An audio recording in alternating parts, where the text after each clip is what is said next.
Hello students, signal and system के आज के इस इम्पॉर्टेंट लेक्चर में आपका स्वागत है। आज हम डिस्कस करेंगे सिस्टम एंड देयर प्रॉपर्टीज। ये टॉपिक बीटेक इलेक्ट्रॉनिक्स इंजीनियरिंग का बेस है। तो आइए शुरू करते हैं। अब बात करते हैं व्हाट इज सिस्टम। सबसे पहले समझते हैं कि आखिर ये सिस्टम होता क्या है। सिंपल वर्ड्स में सिस्टम एक ऐसी एंटिटी या प्रोसेस है जिसमें हम एक इनपुट अप्लाई करते हैं और वो यूज प्रोसेस करके एक मीनिंग आउटपुट देता है। रियल लाइफ में आपका मोबाइल फ़ोन, एक ऑडियो एम्पलीफायर या कार का इंजन, ये सभी सिस्टम के ही एग्जाम्पल हैं। इस ब्लॉक डायग्राम से आप सिस्टम के बेसिक फ्लो को विजुअलाइज कर सकते हैं। लेफ्ट साइड में हमारा इनपुट सिग्नल है जिसे हम XT से डिनोट कर रहे हैं। ये सिग्नल सिस्टम के अंदर जाता है, प्रोसेस होता है और हमें राइट साइड पर आउटपुट सिग्नल YT मिलता है। टाइम डोमेन के बेसिस पर सिस्टम दो मेन टाइप के होते हैं। कंटिन्यूअस टाइम सिस्टम के हर एक इंस्टेंट पर टाइम इंस्टेंट पर डिफाइंड होता है, जैसे एक एनालॉग सर्किट। वहीं दूसरी तरफ डिस्क्रीट टाइम सिस्टम सिर्फ स्पेसिफिक टाइम इंटरवल पर ही डिफाइंड होता है, जिन्हें हम यूजुअली एन से डिनोट करते हैं, जैसे डिजिटल कंप्यूटर। अब बात करते हैं सिस्टम की पहली मेजर प्रॉपर्टी पर। एक सिस्टम को हम लीनियर तब कहेंगे जब वो सुपरपोजिशन प्रिंसिपल को फॉलो करता है, यानी एडिटिविटी और होमोजेनिटी दोनों कंडीशन को सेटिस्फाई करें। अगर सिस्टम इन रूल को ब्रेक करता है तो वो नॉन लीनियर सिस्टम होता है। नेक्स्ट प्रॉपर्टी है टाइम इनवेरिएंस। इसका मतलब है कि अगर हम इनपुट में कोई टाइम डिले लेते हैं तो आउटपुट में भी एग्जैक्टली वही टाइम डिले आना चाहिए। सिस्टम का अपना बिहेवियर टाइम के साथ बदलना नहीं चाहिए।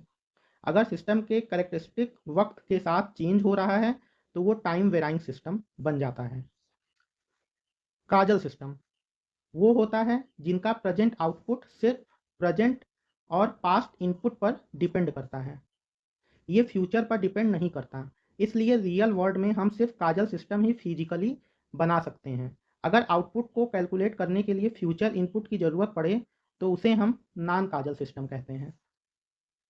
अगर किसी सिस्टम का आउटपुट स्ट्रिक्टली सिर्फ और सिर्फ करंट टाइम के इनपुट पर ही डिपेंड करे तो उसे कोई मेमोरी नहीं होती, इसलिए उसे मेमोरी लेस सिस्टम कहते हैं, जैसे कि एक सिंपल रजिस्टर। पर अगर सिस्टम पास्ट या फ्यूचर वैल्यू स्टोर करता है, जैसे कैपेसिटर या इंडक्टर, तो उसे मेमोरी सिस्टम या डायनेमिक सिस्टम कहा जाता है। सिस्टम की स्टेबिलिटी चेक करने के लिए हम BIBO क्राइटेरिया यूज करते हैं, यानी बाउंडेड इनपुट, बाउंडेड आउटपुट।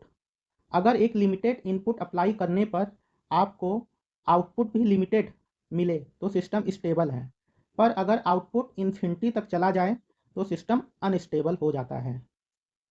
एक सिस्टम तब इन्वर्सिबल कहा जाता है जब हम एक इन्वर्स सिस्टम लगाकर उसे आउटपुट से वापस एग्जैक्ट ओरिजिनल इनपुट को रिकवर करते हैं। अगर मल्टीपल इनपुट सेम आउटपुट दे रहे हैं तो हम एग्जैक्ट इनपुट ट्रेस बैक नहीं कर सकते और सिस्टम नॉन इन्वर्सिबल कहलाता है। इस स्लाइड में मैं एक समरी टेबल दी गई है जिसमें सारी प्रॉपर्टीज को एक साथ कंपेयर किया गया है। एग्जाम के टाइम क्विक रिवीजन के लिए ये टेबल आपके बहुत काम आएगी। आप वीडियो को पॉज करके इसके नोट्स बना सकते हैं। Thank very much. मुझे उम्मीद है कि इस लेक्चर से आपको सिस्टम और उनकी सारी प्रॉपर्टीज क्लियर हो गई होगी। अगर आपको कोई भी डाउट है तो आप कमेंट या नेक्स्ट क्लास में पूछ सकते हैं।